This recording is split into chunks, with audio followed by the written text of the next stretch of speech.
Stigma is something that I never realized existed around me, mostly because I had it so internalized within myself that I just thought it was the way things were. Like, mental health wasn't something that was really talked about, and it just didn't seem necessarily like okay to not feel okay.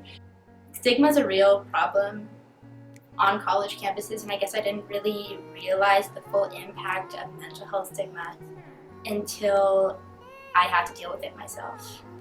I don't want to be looked down upon or seen as weak, and that's really big for me in terms of, I think that's caused by stigma, you know. It's caused by this idea that like I am lesser than because I, you know, have a mental illness. I didn't tell anyone about it, and I think that largely happened just because of a fear of stigma, like the fact that, oh, if I tell this person like what I'm really feeling, they're gonna think that there's something wrong with me. Only I knew what was true, but in many ways the stigma of my past eating disorder followed me. The biggest way stigmas affected at least people around me is I see that they're not able to go get the help that they need.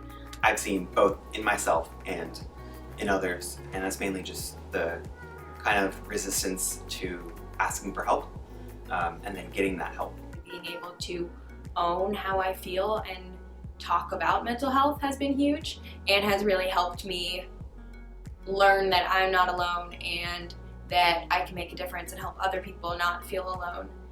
And just hearing people describe like what was problematic for them just made me realize that that was kind of my life too, and I just never really thought that what I was going through was necessarily like something I could get help with. If you don't talk about it, it just becomes more and more taboo. After just like saying it out loud and fully recognizing it and accepting it, I just felt very liberated. And it was so empowering to find a space where we were allowed to open up about the parts of ourselves that the world around us really doesn't want to hear about. The more okay we make this, the more okay we make getting help, sharing your story. There's no downside to this at all. So I think people are just more open about it when you express that vulnerability.